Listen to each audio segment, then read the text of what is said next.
Hoje nós vamos ter a palestra Enfrentando a Violência contra a Mulher.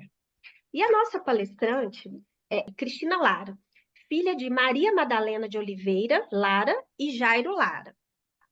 Ela é advogada, mestranda em proteção dos direitos fundamentais, pós-graduada em direito privado, pós-graduanda em docência do ensino superior, professora de direito, comunicadora e palestrante. Presidente da Comissão de Enfrentamento à Violência Doméstica e Familiar, OAB Itaúna CEVDF.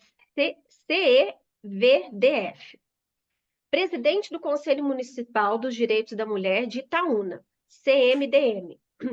Membro das seguintes comissões da OAB de Minas Gerais: Enfrentamento à Violência contra a Mulher, CEVC Mulher, Direito da Escola, Direitos Humanos, GT Direito Eleitoral.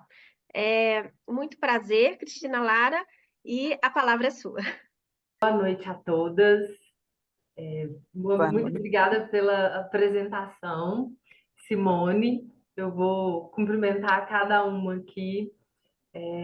Vou iniciar meus cumprimentos pela companheira querida Tânia Regina, que me fez o convite para falar aqui um pouco para todas vocês, Regina, Simone, Vera, Carmen, Margarida, que eu estou vendo aqui.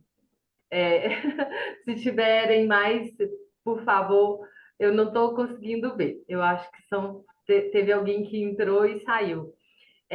Uma grata satisfação poder estar falando sobre um tema tão necessário, tão delicado. Luiz Henrique, boa noite. E falando também sobre essa questão que a gente... hoje eu coloquei o folder no Instagram e a minha irmã falou: mais uma vez você está falando sobre as coisas que não são ditas, os assuntos delicados. E poder, através do Rotary, que é uma instituição tão abrangente no mundo, aqui onde a gente vive, a gente sabe de todas as dificuldades, e ter um organismo tão forte que ajuda as pessoas, que realmente, efetivamente participa com o exercício da cidadania. É muito importante. E também, através da senhora Emma Hildinger, poder representar o que a gente mais necessita, que é falar e conscientizar as pessoas. Quando falamos de direitos das mulheres, falamos de direitos humanos. Então, a gente está incluindo aqui toda a sociedade. Quando falamos desse enfrentamento à violência doméstica e familiar, estamos dentro de um lugar muito delicado. Falamos de algo muito, muito íntimo, de algo muito, muito difícil para todas nós, que é falar de dentro das nossas casas. A violência doméstica e familiar, como o próprio nome diz, ela está ali, no nosso dia a dia, dentro de cada lar. E, ao contrário do que muitas pessoas podem imaginar, não é assim, ali naquele lugar distante, ou numa família menos abastada, num lugar que não tem acesso à cultura, a conhecimento. Não. Essa violência, ela acontece no dia a dia. E quando a gente se apercebe dela, muitas vezes, através de uma informação. Então, esse exercício que a gente está fazendo aqui, dessa conscientização, nos leva a perceber que, eu sempre digo, em primeiro lugar, não existe vergonha para uma mulher que possa passar por uma situação de violência doméstica familiar. muitas se sentem envergonhadas, acreditando que essa violência ela possa ser culpa da própria mulher. Engraçado, né, como que as coisas acontecem. A gente tem uma cultura onde a mulher ela sempre está ali no cuidado, ela sempre está ali nesse lugar de acolhimento e proteção. E quando ela se sente vulnerável e ela não está cuidada, portanto, sofrendo violência, ela é um estranhamento. Ela não consegue entender por que isso está acontecendo comigo. Será que o que eu estou vivenciando é uma violência? Por que a gente precisa falar e conscientizar? Exatamente para poder deixar que essas percepções como sendo algo natural, como sendo algo normal, elas se transformem. Aquilo que a gente considera como naturalizado e normalizado, a gente pode começar a entender que não é bem assim. E como as coisas acontecem? A gente vai falar sobre a Lei Maria da Penha, e eu acredito em todos os lugares que eu vou, eu sempre pergunto, todo mundo aqui conhece a Lei Maria da Penha, né? Eu tenho certeza que todos vocês aqui já ouviram falar da Lei Maria da Penha, não é?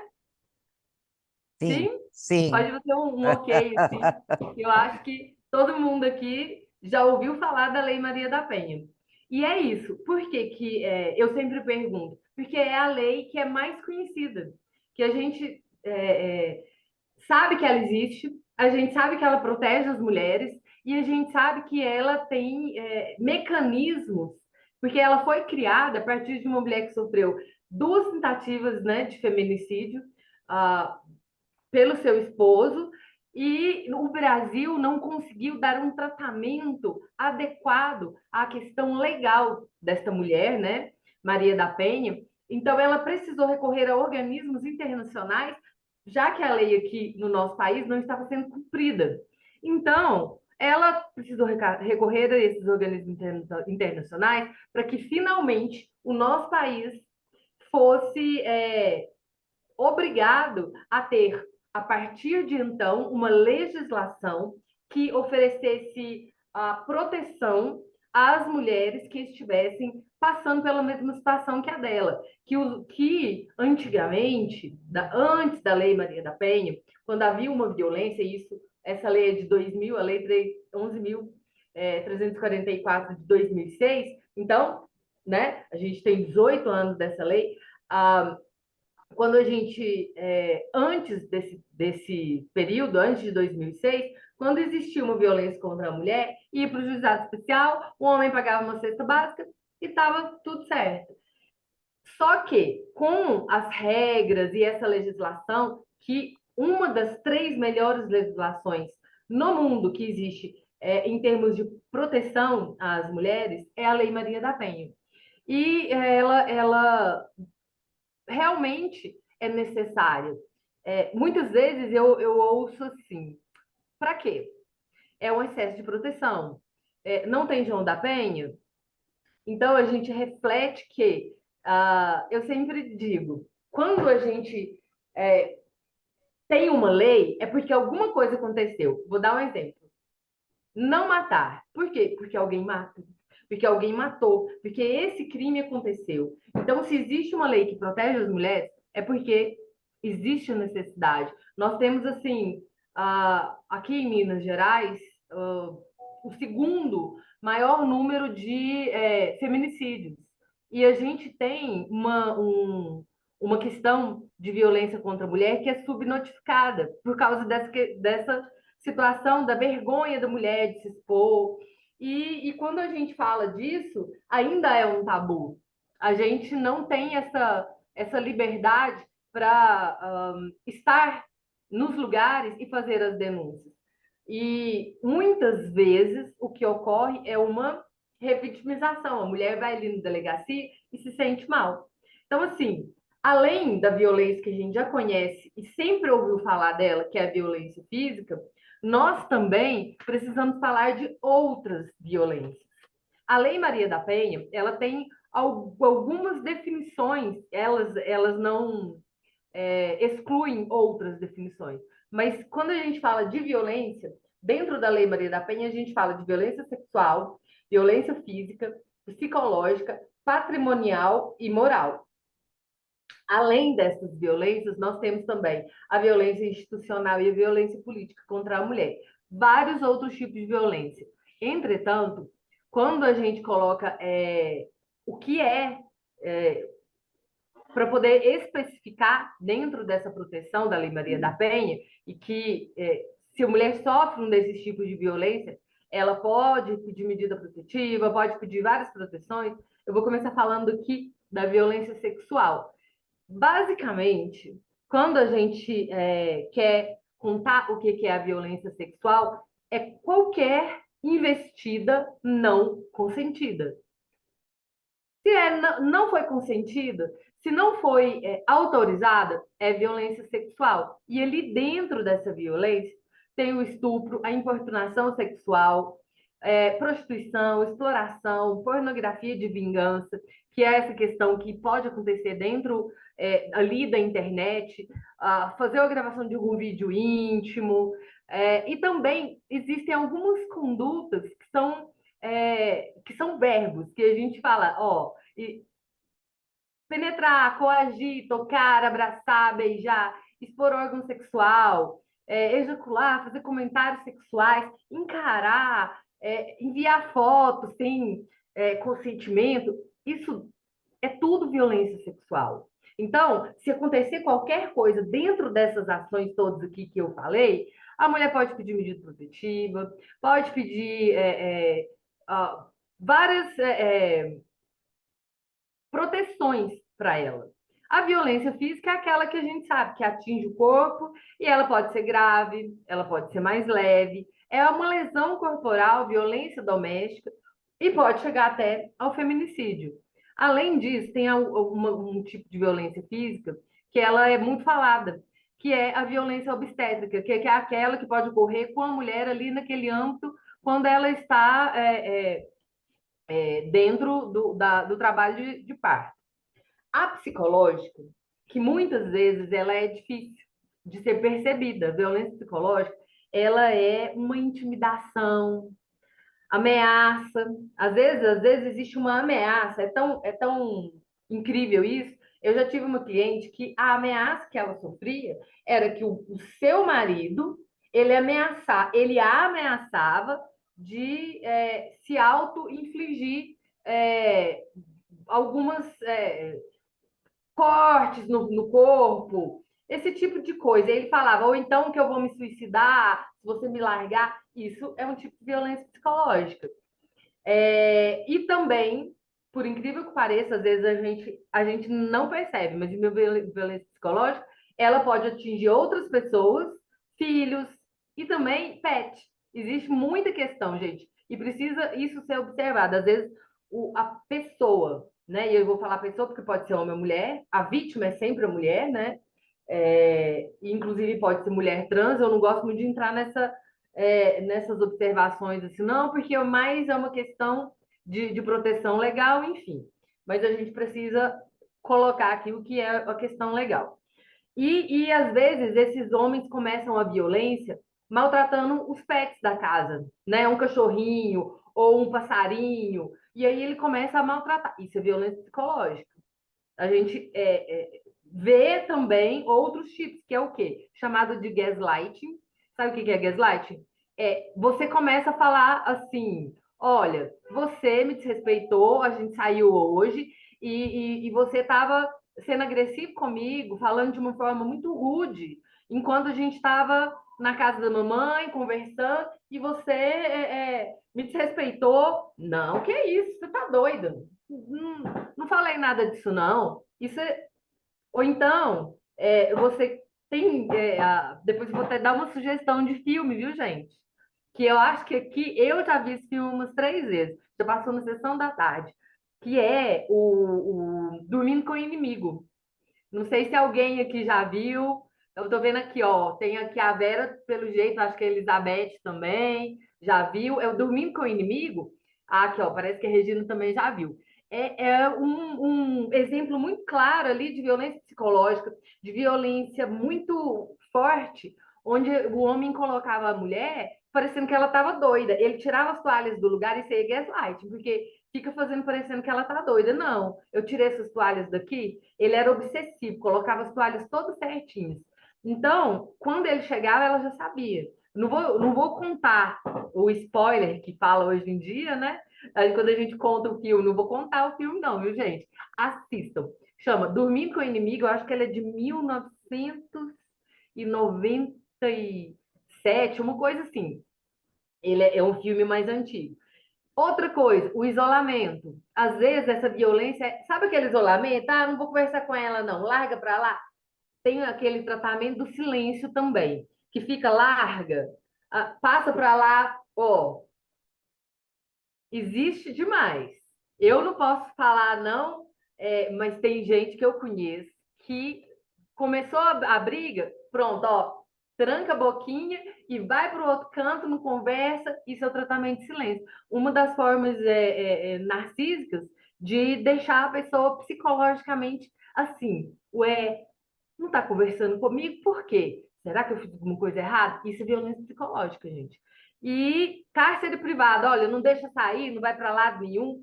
Ataques à sua autoestima, te chamar de um monte de coisa ali, te ofender, às vezes te expor. E hoje em dia, a gente precisa sempre falar, né, de rede social. Te expor numa rede social, falar alguma coisa ofensiva, e também no ambiente de trabalho, às vezes ali onde tem mais intimidade também, pode ter algum tipo de revista vexatória.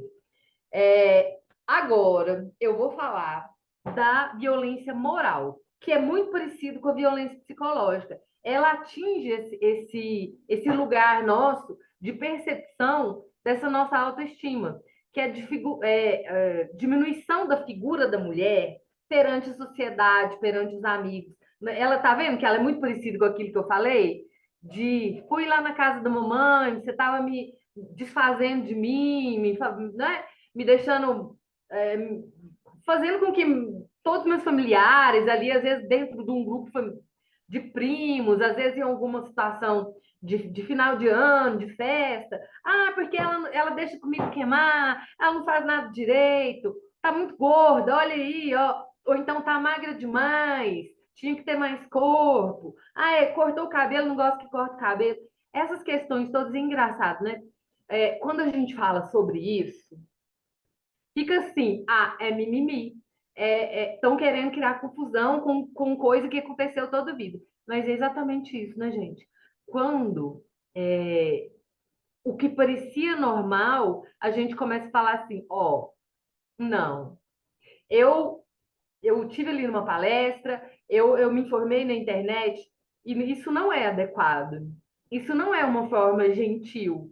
Isso não é uma forma cuidadosa, de você estar comigo, de você me respeitar. Porque eu acho que a gente pode, sim, ter esse enfrentamento de uma forma segura e, ao mesmo tempo, não violenta. Porque se às vezes a outra pessoa está sendo rude com a gente pode devolver isso numa observação. Olhe, seria tão bom ser tratada de uma forma mais doce, de uma forma mais acolhedora, que não fosse essa. As pessoas me estimam tanto, e gostam de mim, que elas vão se sentir mal vendo você me tratar dessa forma. Então, eu acho que às vezes a gente pode perceber e fazer com que o outro perceba isso, né, de uma forma mais educada, talvez. Eu acho que o nome é esse. Dentro dessa violência moral, que se mistura muito com a psicológica também, eu coloco ali essa tentativa de desvalorizar ali o seu comportamento. Às vezes, uma mulher que gosta de falar, que gosta de estar ali, de perceber, que gosta de sair, de se arrumar, e aí vai desfazendo da mulher ali dentro da família, dentro do ambiente, às vezes, de amigos, dentro do ambiente de trabalho dela também.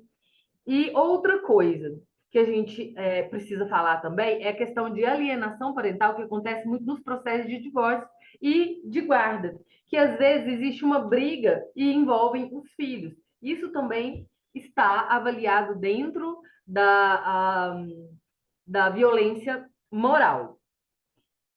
Aqui na violência também, a gente da questão da violência moral, existe essa pornografia de vingança, que tem acontecido em todas as camadas, em todas as idades, mas principalmente com a moçada, com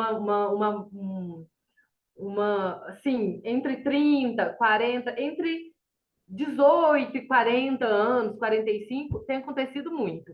Essa pornografia de vingança, que é colocar nas redes sociais alguma filmagem ou fotografia íntima ali, ou do casal, ou só da mulher. Agora, eu vou falar da violência patrimonial, viu? Que é,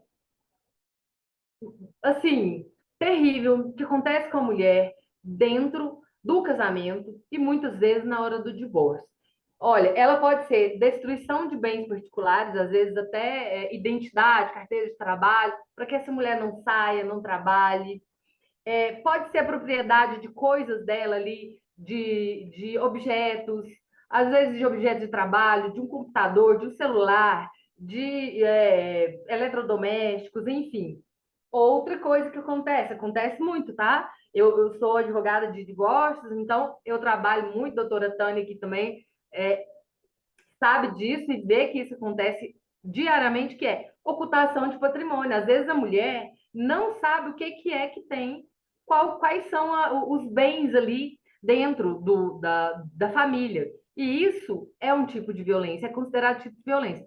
A mulher precisa saber conta, o tanto de dinheiro que o casal tem,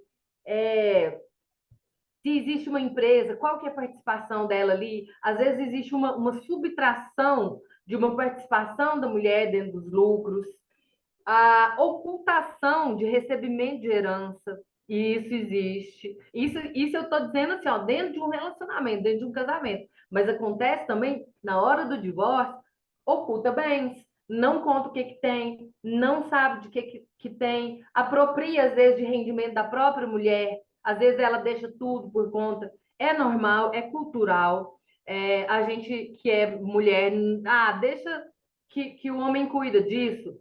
Só que às vezes a gente é, é, sem se dar conta está sendo vítima de violência patrimonial. Às vezes a exigência, olha, você tem que me dar um dinheiro assim para eu fazer determinada coisa, a mulher se sente coagida e precisa fazer entregar aquele volume de dinheiro, de ações, enfim.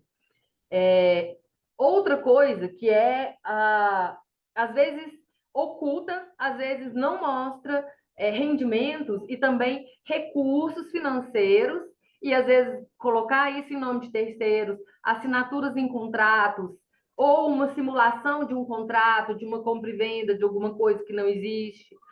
E também, aí, quando a gente vai falar dessa parte do divórcio, não pagamento de pensão alimentícia, casos de mulheres que dedicam a vida inteira, já tem mais de 50 anos, precisam divorciar porque está dentro de um relacionamento que não existe mais respeito, não tem mais condições, e ela se vê sem pensão, sem nada. Existe jeito para isso, por quê? Porque aí a gente está lidando com a violência patrimonial. E é muito importante que essa mulher esteja informada e que ela esteja assessorada juridicamente de uma forma eficiente. Então, quando a gente fala disso tudo, isso é proteção legal da Lei Maria da Penha, e essa mulher ela consegue várias medidas protetivas para essa questão. A gente está lidando com enfrentamento à violência contra a mulher. Isso tudo que eu falei aqui é uma violência contra a mulher que acontece em todos os lugares, em todas as camadas sociais. Pessoas próximas a gente muitas vezes se surpreende, às vezes olha, eu vou contar para vocês assim, de um caso dentro da minha família que foi muito triste.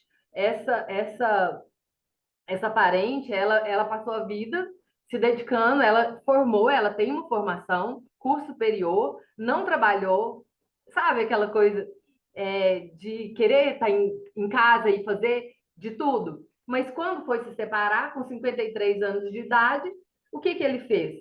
Ele destinou um patrimônio de milhões, era um patrimônio relevante, e falou: olha, metade para mim, metade para você.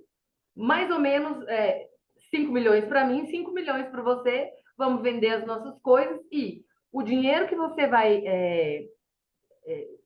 vai render, né, ali desses 5 milhões é a sua pensão. Você não precisa de pensão. Ela entendeu que aquilo era o certo, que era o honesto, que era o justo. Só que não é. Por quê? Porque ali ele ia ter metade do mesmo jeito, quer dizer que ela também estava pagando pensão para ele, né? Se a gente for raciocinar. Então, isso são situações que a gente precisa informar, que a gente precisa deixar claro para que a mulher ela não seja prejudicada nesse tipo de situação. E quando a gente vai falar de violência contra a mulher também, a gente fala de violência institucional que, às vezes, na hora da separação, na hora do divórcio, essa mulher sofre, que é dentro do Poder Judiciário. Então, a gente tem hoje, e é muito importante, o protocolo de julgamento com perspectiva de gênero, que impede que as mulheres sejam violentadas dentro de um processo né, que não pode ter nenhum tipo de exposição e nem falar nada a respeito da situação da mulher, de questões íntimas, de como ela se comporta em relação à vida dela. Um exemplo disso foi aquele caso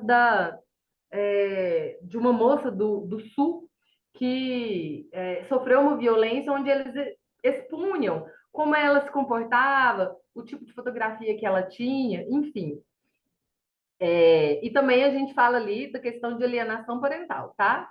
E depois, além disso, tem a violência política, que é aquela que impede que mulheres estejam lá exercendo a política e se sintam menosprezadas, ofendidas, ou de alguma forma elas sejam prejudicadas nas tomadas de decisões de cunho político.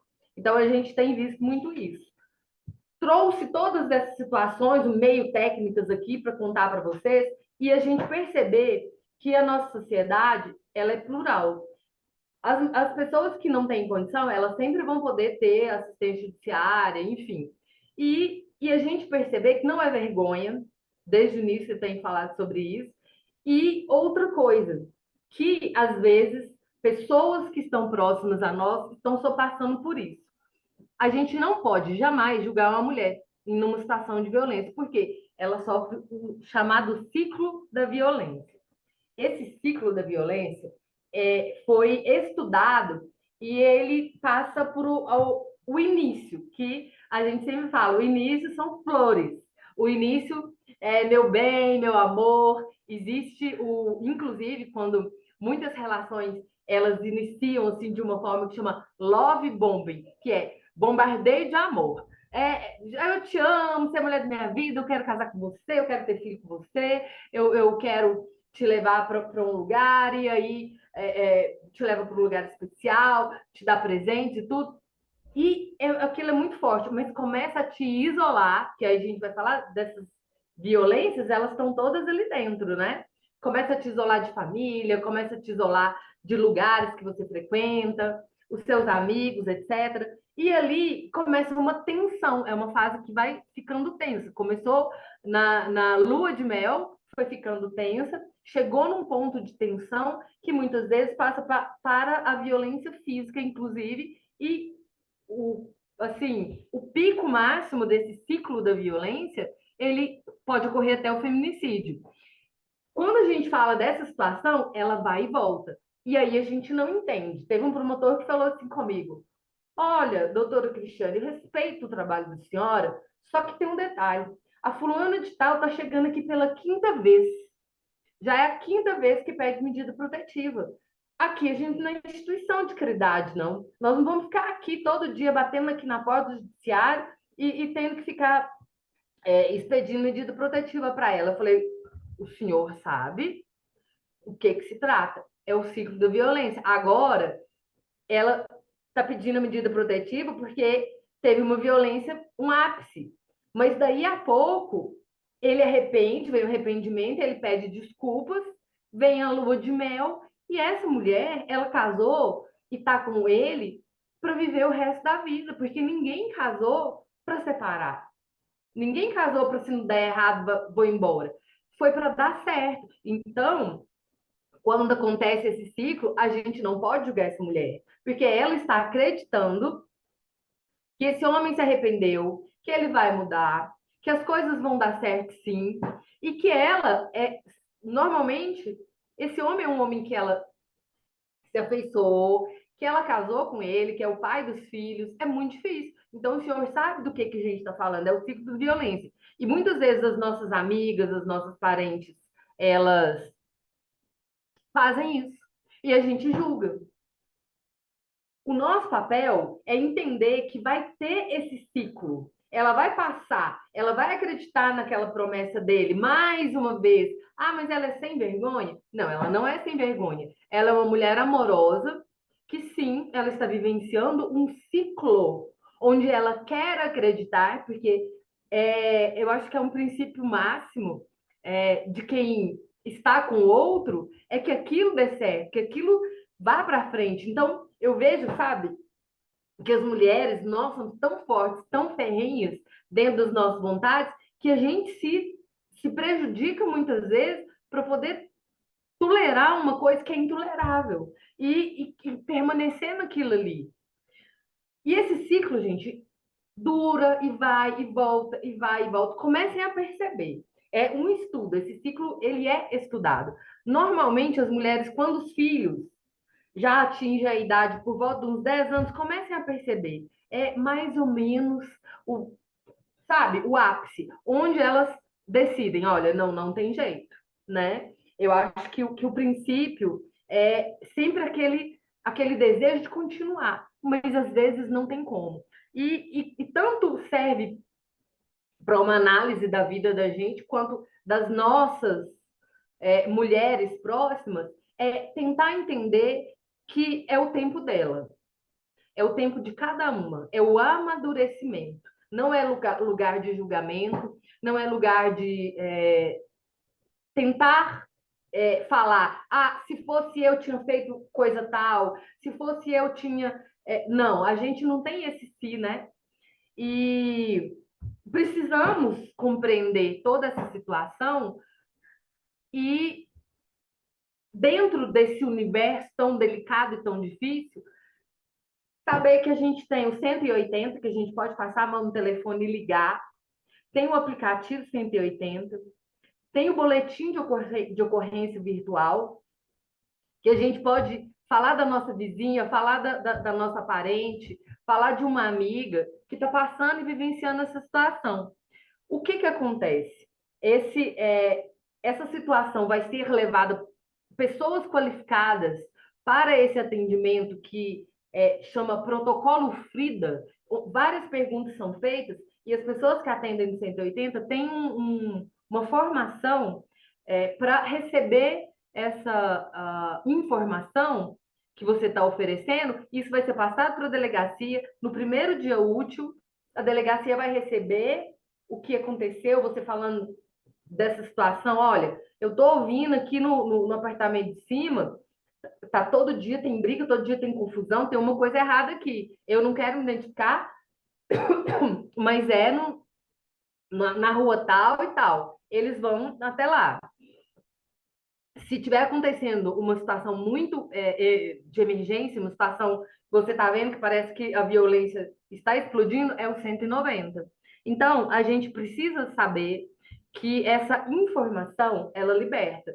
Ela pode nos libertar e pode libertar pessoas com as quais nós convivemos, mas também a gente não quer bater de frente, né? Às vezes é uma parente, você vai conviver com aquela pessoa, com aquele homem, seja lá quem for, ali diuturnamente, durante sua vida toda. E é ruim. Então, você pode fazer isso. Informar transversalmente. Chegar quando a gente perceber quando está acontecendo ali uma situação indesejável dentro de casa, dentro daquele âmbito familiar, chamar a pessoa, conversar, mudar de assunto e ter essa pessoa ali. Então, esses canais de atendimento, Eles são muito eficientes para a gente informar. E eu também sempre falo, e o que a gente está fazendo aqui, que é contar o que é a violência, como que a gente pode enfrentar, porque a gente, uma vez que a gente identifica, a gente sabe que aquilo não é legal e a gente pode enfrentar. Os canais de atendimento, acho que eu sempre falo, a internet ela te informa, olha lá, boletim virtual, boletim de ocorrência virtual, 180, 190, faça esse chamado ali. No mais, eu me coloco à disposição.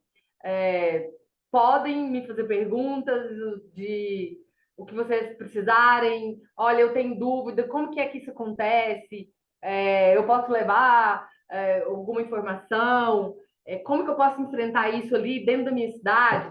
Tem o CREAS, que é depois que aconteceu a violência, tem o CRAS, que a gente sempre tem também aqui, o Rotary, o Rotaract, que, né, os grupos de mulheres, eu sempre também falo, né, independente de questões religiosas, grupos religiosos também são muito eficientes para essa ajuda, os PSFs também, eles, né, têm o Programa de Saúde da Família, e a gente precisa, sim, fazer com que os nossos lugares comuns e mais fáceis, eles sejam informados para as mulheres e que a gente possa ajudar qualquer uma. Porque assim, o nosso objetivo de estarmos informadas é exatamente quando alguém chegar para a gente ter uma resposta que seja, que alguém possa falar, olha, não, tem jeito, você pode fazer determinada coisa, não permaneça nessa situação.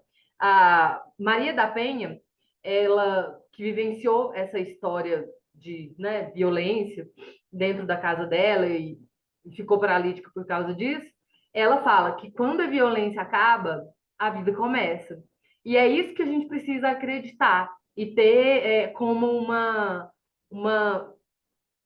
uma meta, assim, a gente sabe que existe possibilidade de ter uma vida boa. E eu sempre digo, uma sociedade onde as mulheres são felizes, são bem tratadas, e a gente precisa lidar com esse enfrentamento à violência da forma menos agressiva possível e que a gente possa levar esse conhecimento para libertar outras mulheres, a gente vai viver numa sociedade melhor.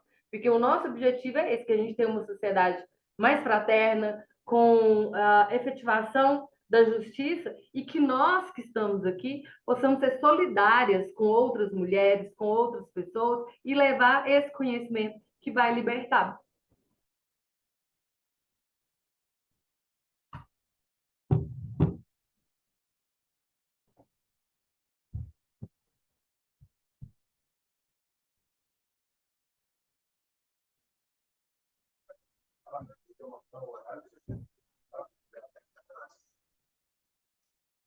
Parabéns, nossa, foi ótima palestra.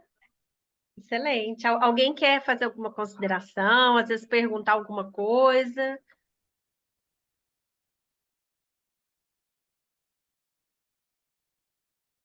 Eu achei só assim, eu acho que nós julgamos muitas pessoas, né?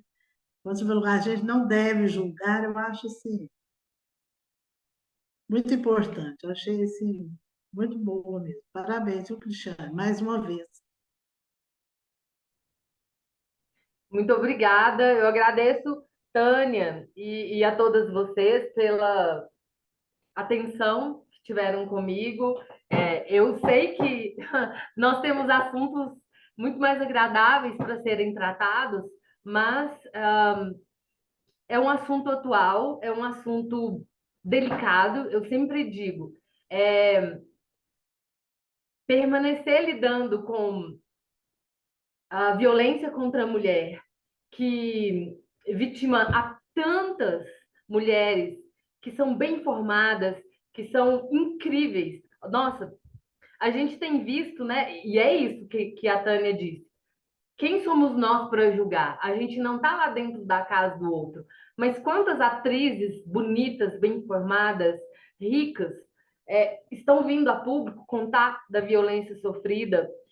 Outras, e eu falei aqui de abuso, de violência patrimonial, que vieram contar, olha, e aí quando eu saí do casamento, aí que eu vi que eles tinham colocado o apartamento no nome do irmão, do primo, e assim, eu jamais imaginei. Então, assim, eu acho que a gente lida com uma das coisas mais difíceis que tem nessa vida, que olha, não é, gente, não é colocar um criminoso na cadeia, não.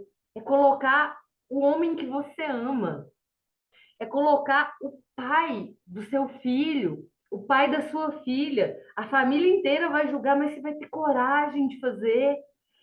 É pai, é um homem que casou com você. Então, assim, eu sempre indico para todas as minhas clientes, estejam acompanhadas com uma psicoterapia, um tratamento, porque isso é muito pesado, isso é muito forte. Lidar com essa questão, isso não é só legal, é uma situação muito, muito forte, muito intensa, e ela envolve a família inteira. É uma bagunça, uma confusão muito grande. E quando a gente. Estou vendo aqui, que quando a gente está falando aqui sobre isso, eu estou lendo o chat aqui, tá, gente? Agora que eu estou ouvindo aqui. Olha, Ô, Luiz Henrique Cristiano, está falando. eu acho interessante a forma hoje como a lei tem como punir os agressores, né? Um exemplo muito grande aí foi aquele jogador de futebol, Daniel Alves, né? Doeu no bolso, doeu na profissão, doeu na formação, e eu acho que esse caso vai servir assim de lição, de medo, né, do agressor, às vezes, pensar duas vezes e falar assim, ó, o que aconteceu por uma coisa que... E já quantas agressões contra a mulher tão graves, maiores do que ele fez, e às vezes nem foi punido, né? Então, eu acho que a forma hoje que a lei encontrou de punir é mais severa, né? Intimida os agressores, né? Isso eu acho que é relevante. Parabéns pela palestra, foi muito proveitosa. Obrigada, Margarida. E o que você está dizendo é exatamente o que acontece, que é essa questão de tornar público. Porque, assim, eu sempre digo, quando a gente lida com abusadores sexuais e abusadores de mulheres, né, quando a gente fala sexual, normalmente no caso de pedofilia, de crianças, sabe o que é impressionante? Que, que entristece muito a gente?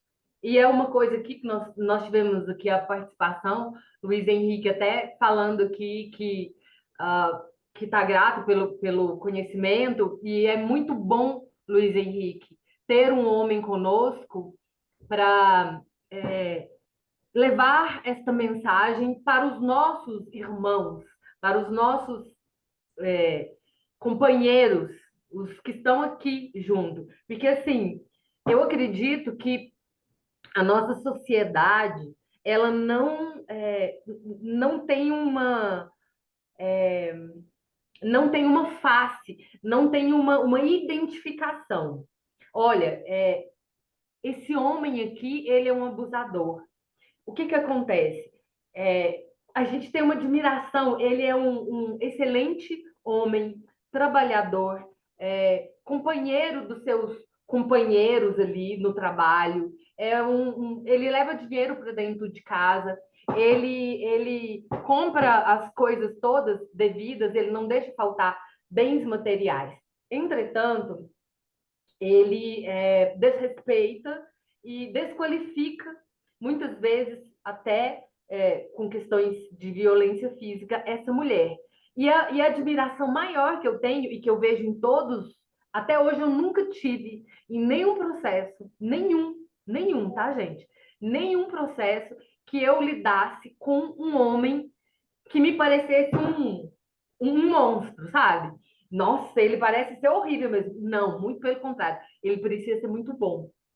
E é isso que mais nos entristece. E é, conhecer esta outra face, que ela está lá dentro de casa.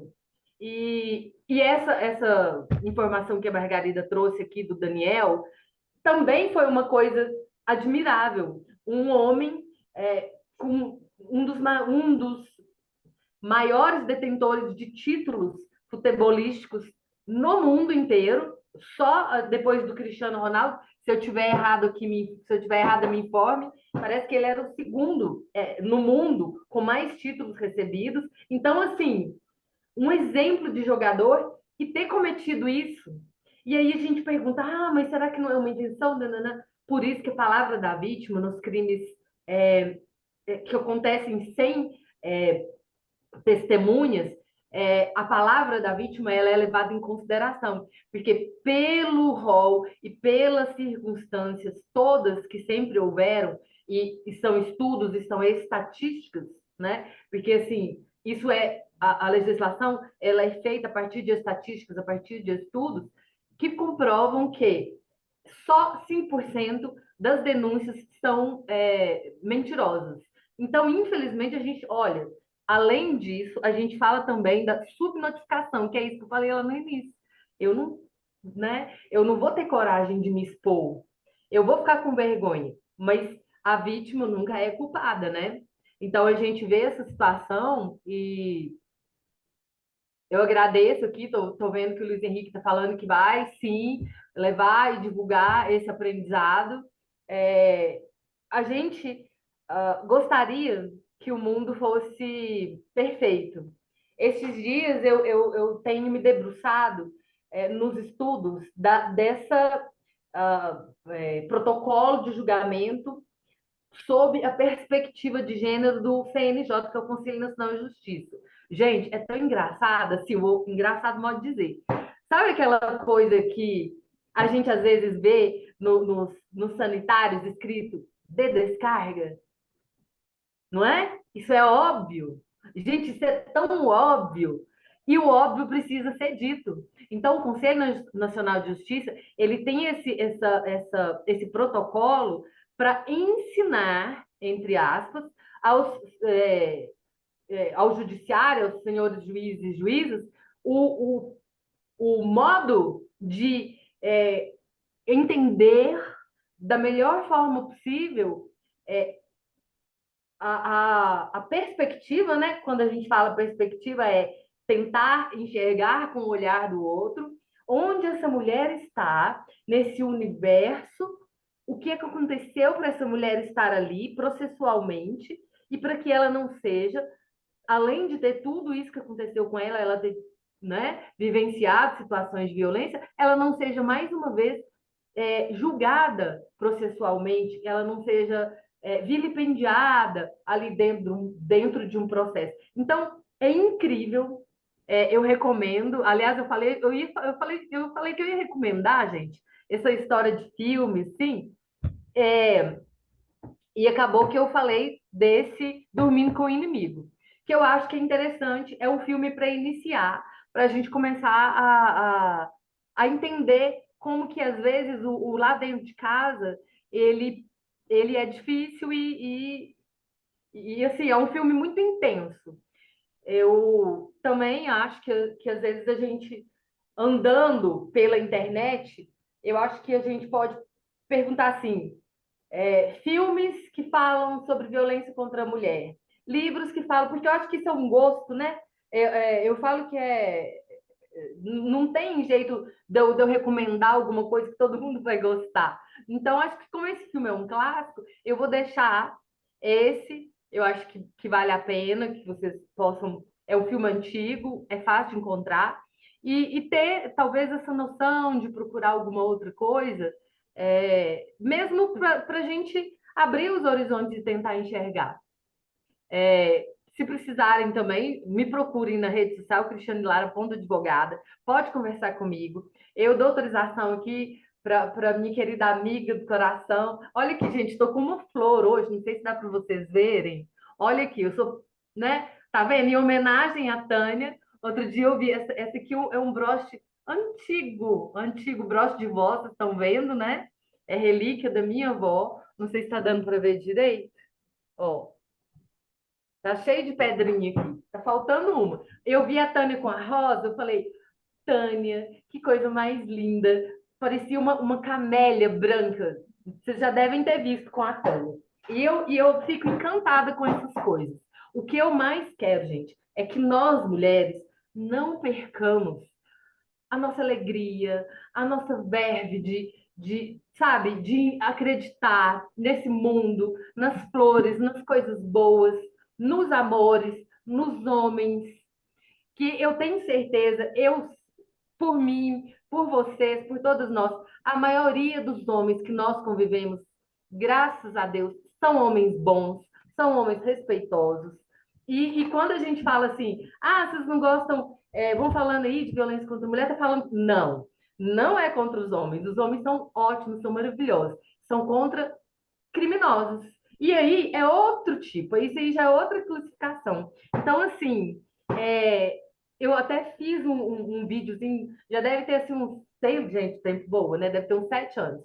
E eu falando assim, homem, se você não consegue lidar com essa questão que está acontecendo aí, se você está confuso, às vezes não está entendendo às vezes você percebe que não está muito legal, tá? Que existe uma violência ali, peça ajuda. Não precisa ter vergonha. E aí, inclusive, Luiz Henrique, vocês que estão aqui, eu vou recomendar um segundo filme, tá? Porque aí é fácil de guardar, né? Dormir com o Inimigo. E esse agora que eu vou recomendar, que é ótimo para os homens, que é O Silêncio dos Homens. Que às vezes nós temos pais, irmãos, amigos, filhos, companheiros, namorados, primos, conhecidos. A gente sabe que o homem, às vezes, ele guarda tanta coisa dentro de si, tanta dureza, que às vezes a ser rústico e ser grosso e lidar violentamente com as questões é porque não pode chorar, homem não chora, não é? Então, às vezes, esse filme chama O Silêncio dos Homens, tem até no YouTube, viu, gente? Esses dois tem. Que é contando muito sobre que sim, os homens podem chorar, podem expressar a sua sensibilidade, e que isso, às vezes, leva a uma harmonia e uma melhor vivência ali entre todos. Então, eu acho que isso também é interessante a gente colocar, a gente falar, tanto que existem ali, uma das situações da Lei Maria da Penha são os grupos reflexivos, que aí vem como uma punição, tá? Que é uma obrigatoriedade, um homem que ele está cumprindo uma medida protetiva de afastamento, e a medida protetiva, gente, não é só de afastamento, não. Às vezes é de pagar uma pensão alimentícia para a mulher, para os filhos, enfim. E ali, quando ele está vivenciando esse período da medida protetiva, eles precisam participar, eu acho super interessante, aqui Itaúna tem já vários grupos que acontecem nos CREAs das cidades, que vários homens começam ali a refletir sobre e esse comportamento. É uma herança cultural. Eu tenho esse tipo de ação porque eu aprendi que isso era normalizado. Teve um que falou, acho que eu contei para a Tânia. Ô, doutora, eu não sei por que eu estou aqui, eu só bati nela. Porque assim, eu só bati nela porque assim, eu tenho esse direito. É normal. E assim, não falou, não foi só comigo, não, foi dentro da sala de audiência. Então, assim, isso é tão normal que aí, dentro desses grupos reflexivos, começam a estudar. E muitos, sim, se transformam o relacionamento. E a gente precisa também falar para as mulheres, elas também precisam de um entendimento, porque muitas, às vezes, elas também existem situações familiares doloridas e vivenciadas que elas não conseguem desfazer daquela figura, daquele exemplo que elas tinham de papai e mamãe brigavam, né? Então, eu acho que o exemplo que tem de amor é esse. Se vier uma coisa diferente, então eu vou aceitar porque aquilo é natural. Então, assim, eu acho que o direito, ele mescla muito com as questões psicológicas e esse enfrentamento da violência, ele precisa sim andar ali, ó, lado a lado, homens e mulheres, direito e psicologia, e a gente ajeitar todas essas situações para ter mais essa sociedade mais harmônica, que é, acho que, o objetivo, né? Que essa lei, Maria da Penha, a gente está falando dela, ela nasceu para prevenir, para punir, se tiver uma situação, e para eliminar toda forma de violência contra as mulheres. Ô, doutora, só pegando um gancho no que você falou, muito obrigado pela palestra, muito boa. Eu acho que vale a pena a gente ressaltar que isso não é um comportamento normal, que a luta da mulher está só começando, porque a violência, eu acho que quando a gente senta para conversar, e é importante que mulheres sentem mais para conversar sobre os direitos das mulheres, porque quando a senhora fala ali em caminhar lado a lado, a mulher ainda está muito lá embaixo. Ela vem de uma cultura machista, onde ela era obrigada e era criada para ser a dona de casa e aceitar tudo.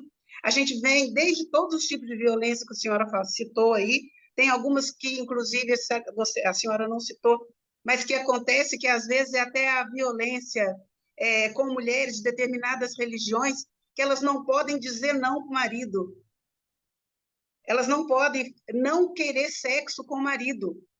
Se ela fizer isso, ele vai fazer a força e ela ainda vai ser punida e vai ser queimada no fogo do inferno para sempre. Então, eu acho assim, nós estamos aí, finalizamos o mês das mulheres, temos muitas conquistas para celebrar, mas ainda temos muitas lutas. Nós temos ainda que buscar pela dignidade de mulheres realmente ser bem atendidas nesses lugares, e a nossa responsabilidade aqui, enquanto formadores e pessoas que fazem parte de grupos, é ter esse conhecimento e encorajar as nossas mulheres a denunciar. Porque se ela tem o conhecimento e ela denuncia, ela não vai ser taxada como uma sem vergonha, apanhou do marido, está lá de volta. Por que não vai embora? Por que não largou? Então, quando a senhora explica todos esses tipos de violência e essas outras que acontecem, a gente entende da importância da gente levar isso para outras mulheres e cobrar, sim, dessas instituições um acolhimento mais humanizado. Então, a senhora falou aqui que, graças a Deus, várias mulheres, a senhora também né, tem um bom relacionamento, um bom marido, não passou por isso, mas muitas companheiras nossas, e eu venho de um meio onde isso é muito comum, chegam para trabalhar com o olho roxo, porque apanharam do marido em casa. E aí, com o conhecimento da lei e de todo esse respaldo, a gente fala, vai procurar ajuda. Você foi na delegacia, aí ela fala, eu vou perder um dia, eu tenho que fazer corpo de delito, eu tenho que ir para tal lugar, eu tenho que ir para boletim de ocorrência, chega lá o policial que me atende, que nem sempre é atendida por uma mulher que vai entender um pouco mais a sua fragilidade, o seu contexto ali. Então, assim, a nossa responsabilidade é muito grande nesse sentido. E toda vez que eu tenho a oportunidade de conversar sobre esse assunto com mulheres, eu vejo a importância da gente buscar realmente que isso se cumpra, que a mulher seja acolhida, que as instituições públicas que são destinadas para isso acolham essa mulher e que realmente a lei passe a ser cumprida. Porque, senão, é tudo muito lindo, é tudo muito bonito, só que quando chega na hora da prática não funciona. E como a Lei Maria da Penha, eu acho que não é necessário uma mulher ficar tetraplégica, não é necessário ela apanhar a ponto de quase perder a vida para que seja feita uma lei para protegê-la. E é importante que a gente tenha isso e leve todo esse conhecimento que a senhora está passando para a gente para frente, para a formação de novas pessoas, para a formação de novas mulheres, para que isso não passe de geração para geração. Porque a gente conhece geração de mulheres que a avó apanhou, que a mãe apanhou, que a tia apanhou, que a filha apanha e que esse ciclo não foi quebrado. Então, o que é importante é a gente conversar sobre o assunto, buscar e trazer mulheres para discutir sobre ele, continuar a nossa luta para que se quebre esse ciclo de violência contra a mulher em todos os âmbitos que a senhora muito bem falou e outros que às vezes a gente nem tem noção. Então, parabéns pela sua fala, parabéns por todas essas informações que você trouxe para nos auxiliar e que a gente continue firme nessa luta, porque a nossa luta continua, né? Nós estamos aí com esse grande desafio de quebrar de romper essa postura, essa cultura machista, essa cultura que bate na mulher, essa cultura que é da natureza, essa cultura que é assim. Então, é muito bacana. Quando você traz esse assunto, a gente vê esperança que isso realmente se torne realidade para nós mulheres. E que 8 de março não fique só num dia na folhinha, e que ele seja realmente uma mudança de vida, de atitude, que a gente deixe uma geração melhor para nossas filhas, netas, bisnetas, né? E as mulheres do mundo de uma forma geral. Parabéns pela sua fala, parabéns pela sua palestra.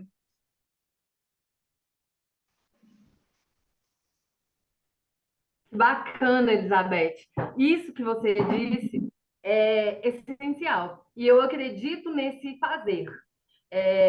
Enquanto eu estive como presidente do Conselho Municipal das Mulheres, eu enumero como a minha conquista número 1, minha menina dos olhos, primeira coisa, protocolo humanizado de atendimento às mulheres e pessoas e vítimas em situação de violência sexual no hospital. Aqui em Itaúna, as mulheres que sofriam violência sexual, as pessoas em geral, que eram, né, qualquer vítima de violência sexual, elas tinham que, em vez de ir no hospital aqui, elas tinham que ir, aqui não tinha esse protocolo humanizado, que foi uma coisa que você falou, as instituições precisam tratar humanamente essas mulheres, recebê-las. Esse protocolo é o chamado minuto seguinte. A mulher, ela, em vez de ir à delegacia, ali ela foi violentada, ela ia à delegacia para depois ir para outra cidade próxima. Então, a gente conseguiu trazer esse protocolo humanizado para o hospital referência daqui, e foi uma conquista que a gente teve várias reuniões com a Polícia Civil de Minas Gerais, com os peritos, e a gente conseguiu trazer essa... Então, é uma efetivação de um direito, que essas mulheres, que essas vítimas, que a gente fala que são todas vítimas, porque a maior parte de violência sexual acontece com mulheres. Então, hoje essas mulheres, e olha que essa é uma lei de 2013, só em 2021, e a gente conseguiu que aqui em Itaúna essas mulheres fossem atendidas ali com esse tratamento. O que é esse protocolo? Elas podem ir diretamente ao hospital, serem atendidas lá, não precisa ir em delegacia. O hospital colhe ali todos os vestígios, os indícios dentro de toda a situação, passa ali para o exame legal, vai tudo certinho, tudo encaminhado, e o boletim de ocorrência é feito depois que ela... Então, é ali o tratamento humanizado, para ela ser acolhida. Outra coisa, então eu falo assim, a gente não pode o grande, não, vamos fazer o pequeno. Uma outra situação, vou contar para vocês. Quando eu iniciei lá no Conselho da Mulher, tinha uma presidente que queria queimar pneu em frente à delegacia. Eu gosto de conversar. Fala assim, calma, porque o povo não está dando notícia do que está acontecendo. Gente, sabe, parece aquilo que eu falei, o óbvio precisa ser dito, né? O atendente, um homem de todo tamanho, um grandão daqueles assim, sabe? Ali na frente da delegacia, aqui não tem uma delegacia especializada para mulher, como a maior parte das cidades pequenas daqui, da região de Minas Gerais, do Brasil inteiro, não tem. Delegacia, que a gente chama DEAN especializado, não tem. Então, é ali na delegacia onde vai todo mundo, delegacia de trânsito, tudo que acontece. A nossa realidade é essa. E eu falava, gente, esse homem, ele recebia, a mulher, não, aconteceu só, não, espera acontecer de novo, vai embora. E chegou essa informação para a gente, ela queria era queimar pneu. Falei, calma, eu vou conversar com o delegado, nessa época era delegado, vamos falar para ele o que está acontecendo, com jeito, com conversa, porque é muito mais fácil esse homem tentar conversar com ele e falar: você não pode mandar essas mulheres embora, você tem que acolher essas mulheres, acolher a dor delas, o que está acontecendo. Então, gente, o que sim, o mais simples muitas vezes funciona. E aí teve reunião. Esse delegado conversou com esse atendente, explicou para ele que ele não podia fazer isso, que não era uma coisa legalmente correta. Explicou para ele que ele tinha que acolher essas mulheres, mesmo que ele achasse que era uma bobagem, que a mulher tinha que apanhar 3 vezes para depois ir lá na cabeça dele, gente. Imagina a simplicidade dessa cultura, né? Outra coisa, aí era homem. O que a gente conseguiu? Aí veio uma delegada, glória a Deus, veio uma delegada. E aí a gente transformou uma salinha que tinha lá, que era assim, isso eu falo da realidade, a gente tem que falar do interior, porque Belo Horizonte tem a Casa da Mulher Mineira, tem outro tratamento, tem DEAN, a gente está falando de interior. Então, eu acho que é uma coisa bacana que a gente pode fazer nessa luta, que a gente fala, ó, não vou salvar o mundo, não tem jeito. Eu vou andar aqui no canto aqui de casa, eu vou olhar aqui no meu quintal, eu vou andar aqui na minha rua e fazer o possível. Então, esse possível foi, a gente conseguiu transformar uma sala, conseguiu chamar, não tem pessoal, chamamos 2 estagiárias de psicologia para poder atender essas mulheres, aí fechou a sala, tirou aquele aspecto todo, polícia civil, não sei o quê, humanizou, botou um cantinho, gente, contar para vocês, uma mesinha desse tamanhozinho assim, com lápis de cor, com papel, com os brinquedinhos, uns livrinhos para toda mãe. Sempre é isso. Mãe vai com o menino. Todo mundo sabe a nossa realidade, conforme a Elizabeth falou, a gente vem de uma realidade que não é um mundo perfeito. A mãe está andando com o menino, quando consegue sair, que horas que ela consegue sair. E aí, esse menininho, essa criança, às vezes mais de um, ficar ali, e isso diverte a criança. Conseguimos uns brinquedinhos. Se for lá em Belo Horizonte, é perfeito, tem lanche, tem brinquedoteca, não, a gente conseguiu isso aqui. E eu falo isso assim, eu acho que eu me sinto orgulhosa disso, porque foi uma conquista. Porque legalmente no papel, né, a gente tem porque tem que ter um acolhimento humanizado, o protocolo, paraná, paraná, paraná. Você sabe o que a gente foi? Eu vou muito lá na cidade administrativa para conversar na Secretaria de Políticas Públicas para as Mulheres e falar, gente, ó, aqui no interior não dá nem para fazer um Frida, que é um monte de perguntas. Dá para fazer um mini Frida, que é diminuir um pouco a pergunta, porque tá lá, ó, uma atrás da outra para poder ser recebida, para poder dar conta ali daquele atendimento. Então, olha, eu acho que vale a pena a gente ir nos conselhos da mulher da cidade, como eu sou ali, a Tânia é nossa vice-presidente da OAB Itaúna, e ela é assim, parceiraça, a Tânia é braço direito, eu acho que a Tânia é a nossa presidente, porque tudo quem faz é a Tânia, gente, vocês conhecem. A Tânia faz tudo, é impressionante. Ela pega ali, ó, o boi pelo chifre, e faz, e vai atrás, e o que a gente precisa, tem alguma situação, alguma reclamação na delegacia, a gente vai, a gente consegue. Então, é isso. A gente conseguiu coisas que são simples, que é fazer essa linha, ter estagiária de psicologia para atender com acolhimento essas mulheres, ter esse protocolo que foi assim, o máximo. Outra, gente, eu vou contar para vocês. Doutora Cristiane, só interrompendo só um minutinho, por favor. É que tem algumas pessoas que estão pedindo só para que tem algum compromisso. Então, eu vou fazer o seguinte: nós vamos só fazer um encerramento e depois a gente continua o nosso bate-papo, a gente vai continuando, né? Para quem puder ficar. É só para fechar mesmo o protocolo aqui da reunião, né?